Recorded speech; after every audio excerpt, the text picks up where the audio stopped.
ನಮಸ್ತೆ, welcome to my YouTube channel.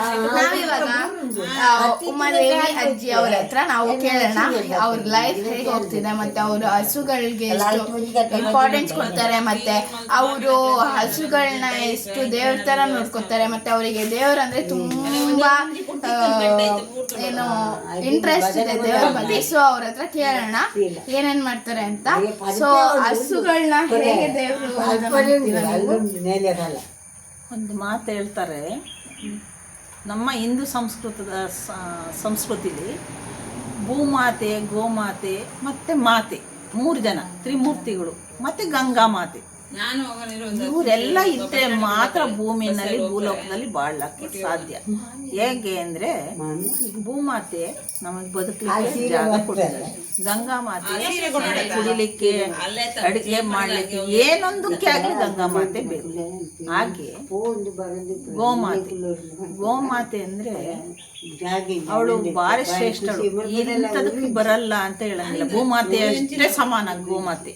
ಯಾಕೆ ಅಂದರೆ ಭೂಮಾತೆ ಬದುಕಿದ್ದಾಗಲೂ ಅವಳ ಮೇಲೆ ಎಷ್ಟೆಲ್ಲ ಮನುಷ್ಯರುಗಳು, ಪ್ರಾಣಿಗಳು, ಪಕ್ಷಿಗಳು ಎಲ್ಲರೂ ಜೀವಿಸ್ಕೊಂಡು ಮತ್ತೆ ಕಾಲ ನಂತರ, ಮರಣ ನಂತರ ಭೂಮಾತೆಗೆ ಹೋಗ್ತಾರೆ. ಆಗ ಗೋಮಾತೆನೂ ಅಷ್ಟೇ ಬದುಕಿರುವ ವಿಂದನು ಮತ್ತೆ ಮನುಷ್ಯ ಸತ್ತರೂ ಸಮೇತ ಗೋಮಾತೆ ಉಪಯೋಗಕ್ಕೆ ಬರ್ತಾರೆ.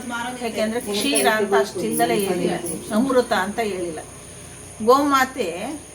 ಗೋಮಾತೆನ ಒಬ್ಬಳನ್ನು ಸಾಕಿದ್ರೆ 1-2 ವರ್ಷ ತನಕ ಸಣ್ಣ ಕರುವಿಂದ ಸಾಕಿರ್ತೀವಿ.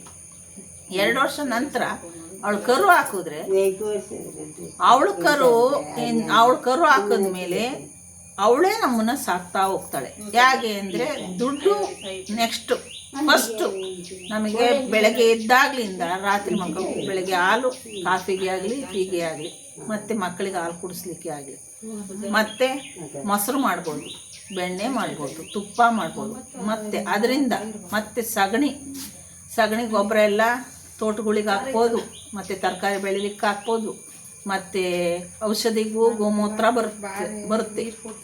ಹಾಗೆ ಗೋಮಾತೆ ಭೂಮಾತೆಗೆ ಸಮಾನವಳು.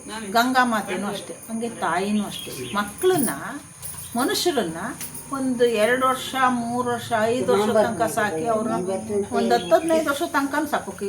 ಗೋಮಾತೆನ ಆ ಥರ ಅಲ್ಲ. 2 ವರ್ಷ ನಾವು ಸಾಕಿದ್ರೆ 2 ವರ್ಷದ ನಂತರ ಅವಳು ಕರು ಅವಳ ಮಕ್ಕಳು ಹಂಗೆ ಅಭಿವೃದ್ಧಿ ಮಾಡ್ಕೊಂಡು ಹೋಗ್ತಾಳೆ ಹೊರ್ತು ಮನುಷ್ಯರನ್ನೇ ಸಾಕೊಂಡು ಹೋಗ್ತಾಳೆ ಹೊರ್ತು ನಾವು ಅವ್ರನ್ನ ಸಾಕ್ತೀವಿ ಅಷ್ಟೇ. ಆದರೆ ಅವಳು ತಾಯಿಗಿನ್ನ ಹೆಚ್ಚಾಗಿ ಎಲ್ಲ ಮನುಷ್ಯರನ್ನು ಇದು ಮಾಡ್ತಾಳೆ. ಮಾತೊಂದು ಬರಲ್ಲ ಅಷ್ಟೇ ಅವಳಿಗೆ. ಇನ್ನೆಲ್ಲ ಮನುಷ್ಯರ ತಾಯಿ ಹೆಂಗೆ